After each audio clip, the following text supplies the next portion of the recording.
अभी तो जब दोनों पहलवान आमने सामने आएंगे तब पता चलेगा कि कौन किसके पास कौन कौन कला है। ये लड़ाई में किसी एंगल से लड़ाई में नहीं है। मध्य प्रदेश, राजस्थान, छत्तीसगढ़, तेलंगाना, मिजोरम में ये तो जमीन हवा में लड़ रही है। गोदी मीडिया लड़ा रही है। में रामलीला मैदान में 1 अक्टूबर को जो विशाल प्रदर्शन हुआ, मीडिया ने नहीं छपा ना। तो क्या लगता है कि मध्य प्रदेश में भाजपा को अपनी हार दिख रही है या उनको सत्ता की वापसी करने के लिए पूरी कोशिश कर रहे हैं, जो अधिकारियों को जरा धमका रहे हैं, जिससे उनको लगता है कि अधिकारियों को जरा धमका कर उनकी सत्ता वापसी हो जाएगी? कहाँ भाजपा लड़ाई में है कि वो सत्ता में वापसी करेगी? लड़ाई में नहीं लग रही है आपको? कहीं लड़ाई में किसी एंगल से लड़ाई में नहीं है। मध्य प्रदेश, राजस्थान, छत्तीसगढ़, तेलंगाना, मिजोरम में ये तो जमीन हवा में लड़ रही है। गोदी मीडिया लड़ा रही है। जमीन पर इसकी कोई लड़ाई नहीं है।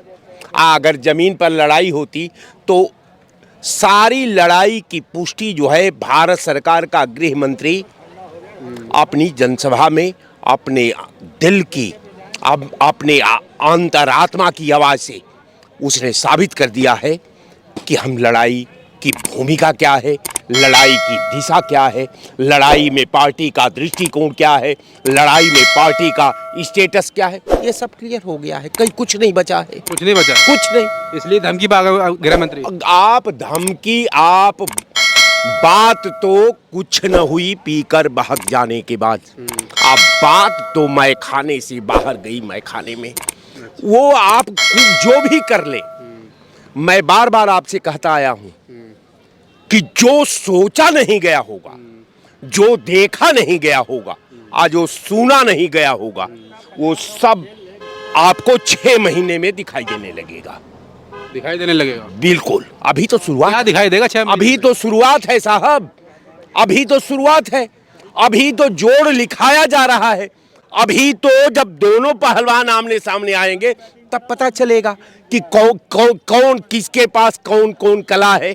अरे देश के 2 बड़े पहलवान 3 राज्यों में लड़ तो रहे हैं। देश पहलवानों के कला को देखने के लिए, समझने के लिए, अब उस कला की भूमिका को यथार्थ करने के लिए दर्शक एकदम पैनी नजर से निगाह लगाए हुए हैं।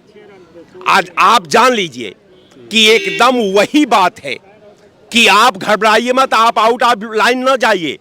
जो टारगेट है, जो निगाह है, निगाहें जिसकी टिक जाती है मुस्तकबिल के चेहरे पर, उन्हें माझी के तलखियों को दोहराने नहीं आता। आप कहते रहिए, हमको क्या करना है ये मेरा फैसला है। क्या फैसला है तुम्हारा? हमारा फैसला है तो आप समझ लेंगे। हम कहने में विश्वास नहीं करते। हम तो अपने भावना को मूर्त रूप देने में, उसे क्रिया का रूप देने में, उसे यथार्थ करने में, हम बोलने में विश्वास नहीं करते।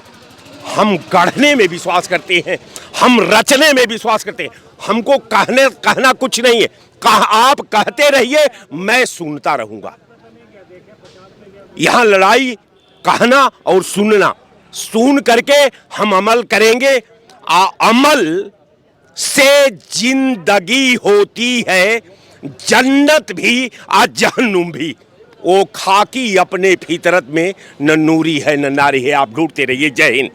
जिस तरह आज गृह मंत्री अमित शाह ने बयान दिया है कि जो अधिकारी कमल के फूल का ध्यान न रखे उसे छोड़ना मत, तो इसका मतलब क्या समझा जाए कि अधिकारी इस टाइम भाजपा की वहाँ पर सुन नहीं रहे क्या?